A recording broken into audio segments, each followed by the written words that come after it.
Welcome into another edition of the Checkerboard Chat. I am Ryan Shumpert, your co-sports editor at the Daily Beacon, joined as always by my other co-sports editor, Ryan Cruz. Ryan, Tennessee goes on the road. They opened the season with a 31-27 win at South Carolina. What are your thoughts on the Vols 1-0 start? Obviously definitely started out strong there. Got that early lead, but then you saw South Carolina change up some stuff on there on offense, shifting around, motion, all sorts of things as 202 was talking about. Had that comeback, got it close, but then Tennessee was able to finally get things right, close it out, and, start off the year right with the W.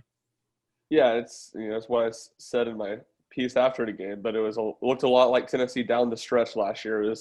Tennessee looked like the better team. They had opportunities to win handily, win by a couple touchdowns, put South Carolina away. They didn't do that. Some of that you have to give credit to South Carolina. Some of that, that's Tennessee not executing well, but certainly similar there. One moment I thought in the game that was really big.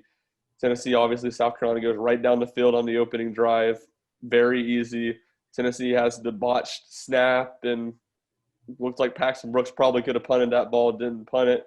And then right there, South Carolina had great field position. The ball, I think, at Tennessee's 38-yard line. You're thinking they're probably going to get at least three here with a good kicker in Parker White.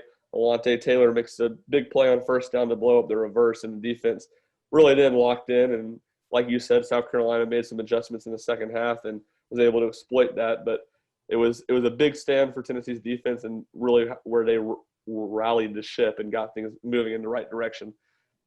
Jarrett Yeah. Garantano, 18-31, 259 yards, one touchdown, a lot of missed throws, no turnovers. What were your thoughts on Garantano's performance? His feet seem to be dancing around a lot. I think what happened with Garantano is he did not do well in obvious passing situation. You look at their third down conversion rate, they went 1 for 11. And that one was only because the receiver made a outstanding, one-handed catch. Yeah. Most people didn't think that would happen right there. But it just did not take the blitz well. Hopefully, maybe contribute that to some young receivers. But, we don't know whether it was him overthrown, whether it was in the wrong place, probably a little bit of both. But hopefully they can get that corrected going into next week. Yeah, it was, Garantano talked a little bit about his mechanics, throwing off his back foot. And, the way he talked about it was almost like he was throwing the ball like he was expecting to get hit, which obviously is something he's been very much used to in his time at Tennessee. But Tennessee's offensive line, did a pretty good job pass protecting Saturday night. I think they gave up 2 sacks, and one of those was Garantano holding onto the ball too long. And, looking at his performance, he wasn't great, but, I don't think Tennessee fans need to expect Garantano to be great. Would Tennessee have beaten Georgia or Florida or Alabama or Auburn with that performance? Probably not, but in a game where you had so many unknowns coming in between not having guys miss so much practice time, not getting much special teams work in, you just didn't know what to expect, and he was steady. He missed throws that he should have made, but he didn't put the ball in harm's way. Besides that one play where I just noted he really didn't hold on to the ball too long. He was pretty decisive with it, which has been a struggle as his. So I thought there was certainly some good, but obviously some bad to go with Garantano as well. One thing that I don't think either of us had pegged to happen was DeAndre Johnson's breakout performance. I think his most, going into his senior season, he didn't have more than 2.5 sacks in a season. He gets 2.5 sacks in the first game and wins SEC Defensive Lineman of the Week honors. What do you think about Johnson's play? I mean, it's kind of one of those stereotypical, seniors who doesn't see a lot of playing time, and finally, the work just keeps on. It finally, happens for him. And it's, it's one of those stories that you're happy to see, like for it happening to anyone. It's great that hard work like that is finally paying off for him. Yeah, certainly, and I think he's a guy that Pruitt's talked about benefited from, didn't miss any time. And, I think I and probably some others had pegged Roman Harrison ahead of him, but he's a guy that's just continued to work and made the most of his opportunities. And, he struggled on that first drive Saturday night pretty badly. A couple missed containments on his fault, but after that was really, really effective. And, I think that was a big question mark coming into the year for Tennessee without Darrell Taylor, who's going to be able to get after the passer. I thought, Kevon Bennett just had half a sack. I thought he played pretty well on Saturday night, was consistently getting the backfield. And you couple that with what Deandre Johnson did, I think that was one of the big positives for Tennessee on Saturday night. You talked about we briefly mentioned the special teams issues. What did you make of those? Do you think we'll see Will Albright back at long snapper this week? And then one other thing, Eric Gray was returning punts. What do you make of Eric Gray back returning punts? Obviously, it's an interesting situation back there. Bayless Jones also a great option. Coach Pruitt talked about, there's some times where he, caught punts, deep in his territory. They probably should let go into the end zone. But that's just, youth, inexperience and kind of in the system. At long snapper, Pruitt did say that Albright will be back in there this week. But I think, he was talking – there were periods during fall camp where the entire specialist unit was out with either COVID or with contract tracing. So they had a week or two period there where they didn't actually practice special teams, not for lack of wanting to, but their players weren't there. So I think, with something like special teams, it's a lot of reps and consistency, even more than any other position. But it's it's got to become muscle memory for those guys, and so I think you definitely saw a little bit of the lack of practice there. And I think you also saw that for South Carolina. So I think it's an issue, but it's an issue for everyone. Yeah, certainly. I think that was a common theme. Some special teams mistakes all weekend, and Tennessee got some of that stuff ironed out. I thought their punting game was pretty good, honestly, on Saturday night compared to what it was last year outside of that first debacle, basically. Moving on, we're filming or taping this on Wednesday night, right when Jeremy Pruitt in this press conference, right at the end of that, he gets asked a question about Cade Mays, and then the news breaks a couple minutes later that the SEC is making eligible Cade Mays, Otis Reese, and Joey Gatewood, the three transfers that have come from interconference. And Ryan, what was kind of your take on Cade Mays finally getting eligible? I think some people expected it. If the NCAA is going to do it, you might as well. We're in a weird situation of a year. The SEC statement said that their member institutions were not fans of immediate eligibility, but, I think it's one of those topics that whenever you're on the wrong side of it, we're against it. But whenever you're on the right side of it, no, this player should play right now. He was leaving a bad situation. It's kind of one of those things that's in the eye of the beholder. So I think the fact that the NCAAs are given, I think the rubber stamp was, I think, at least in part, maybe a hair inevitable, but, you never know. So I think it's good to see that he's finally going to get cleared. Yeah, it's kind of like what we talked about last week. I think the thing was just going to be consistency. I think everyone expects that NCAA rule to pass in January to allow the one-time transfer rule.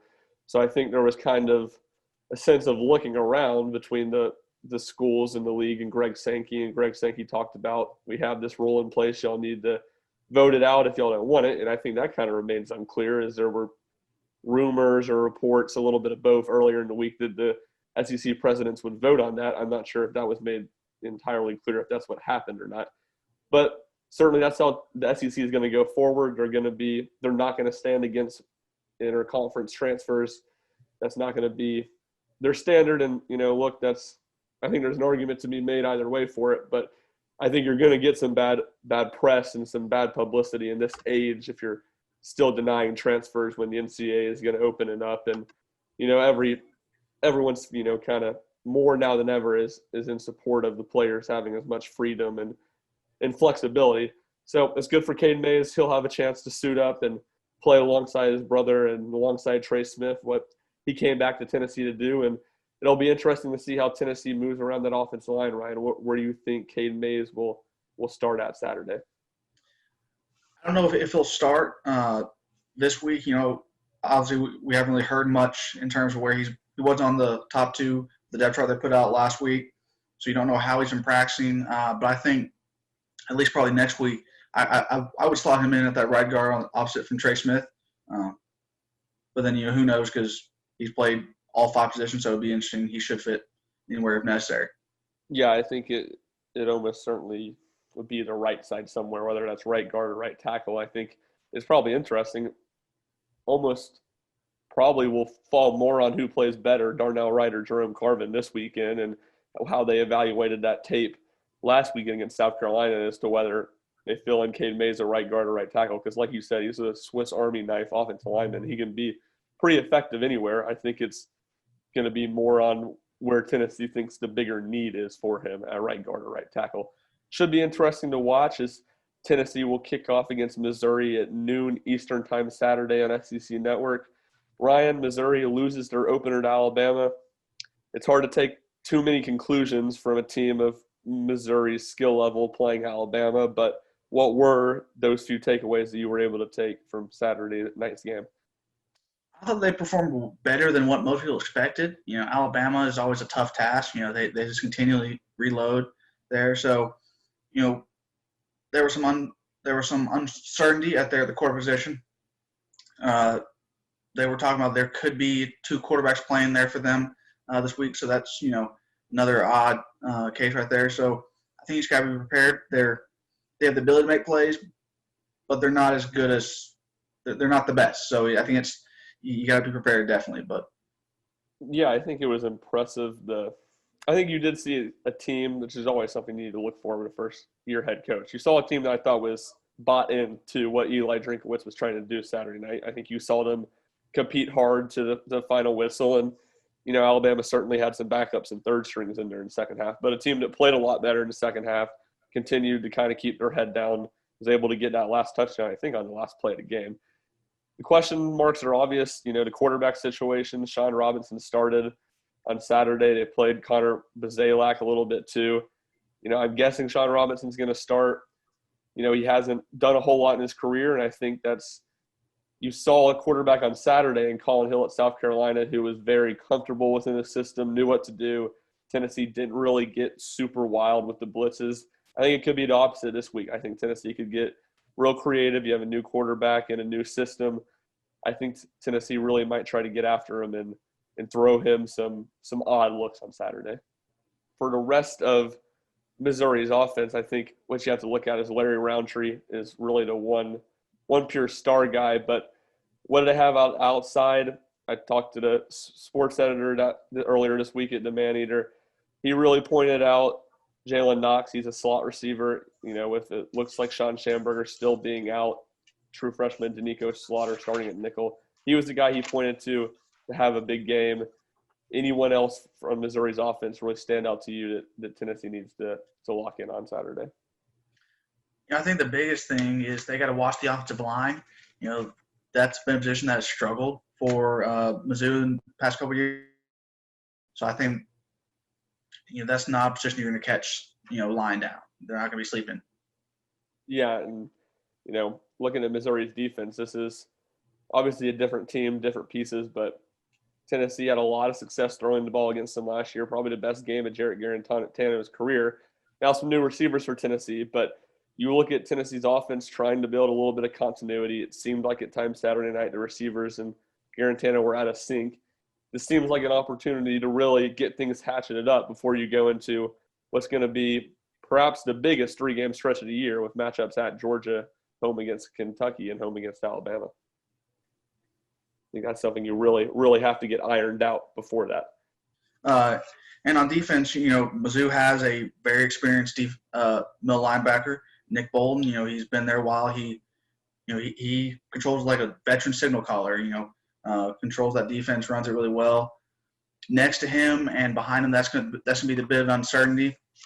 Still trying out people there. They've seen some injuries there, so that's definitely be see if they can find some consistency in the back. Yeah, it'll be interesting. I think Damian Harris ran the ball really well Saturday. I think that's where Missouri might be able to take away what Tennessee does well a little bit. They have some solid D tackles. You mentioned Nick Bolton. He's an all-SEC level player. Like you said, behind him, safety at cornerback is going to start a true freshman. Had another guy get injured on Saturday. It's kind of unclear whether he'll play. So the opportunities for Tennessee to really exploit Missouri's defense seem to be in the passing game. I think it'll be interesting to see what Jim Chaney's game plan coming out the gates is. He really tries to establish the run. We'll have our full keys and picks on Friday, Ryan, but again, I'll ask for one ahead of time. What's one key for Tennessee on Saturday afternoon?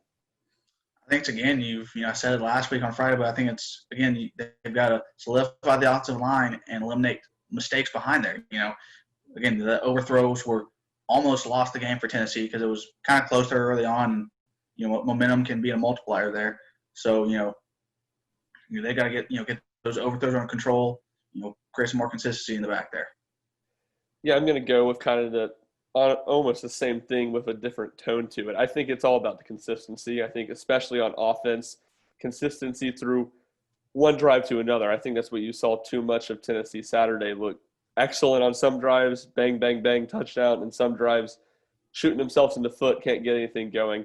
I think Tennessee needs more consistency on that side of the ball, and I think they need to show that they can put Missouri away, really separate themselves. Not necessarily saying they need to win this game by 24 points or even cover a 13.5-point spread, but I don't think you want this game to be like last week and so many of the games down the stretch last season where it's a one-possession game late in the fourth quarter. Missouri's going to have a chance to get the ball and drive down the field to tie or win. I think you need to see Tennessee put their foot to Missouri's throat a little bit and put them away. And we'll see if they can do that. We'll see if they can have that killer instinct. That's been something they've been missing a little bit. But to me, more than anything, it just goes to the consistency that they have to show. That's going to do it for this edition of the Checkerboard Chat. We will have full coverage of Tennessee's home opener against Missouri this Saturday, as well as coverage from Tennessee soccer's road trip to Athens, Georgia, Friday night, as they get a big win on last Sunday over Vanderbilt, 1-0. They are now 1-1 on the season, and they have another tough top 10 matchup Friday night in Athens. It'll be interesting to follow. We'll have full coverage of that at utdailybeacon.com. Thanks for joining us. Have a good rest of your day, everybody.